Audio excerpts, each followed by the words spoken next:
Hi, Marian. Sundan ko lang yung kinuwento mo kanina na gabi-gabi kinakausap mo ang mga bata.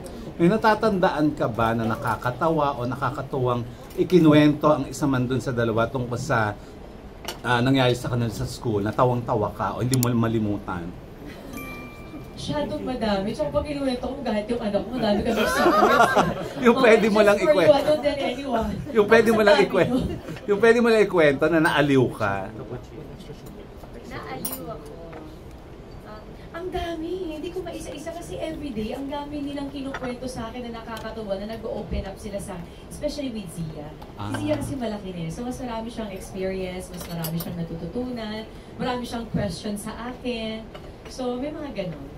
And since tong ekran is sunscreen at alam ko kayong pamilya mahilig mag-beach, di ba? Ngayong summer, may plano na ba kayong puntahan? Planong puntahan? Actually, wala pa. Minsan masaya kami na biglaan eh. Wala kang schedule, tara alis tayo. Ayan, may mga ganun kami. So yung mga bata ngayon pumapasok eh.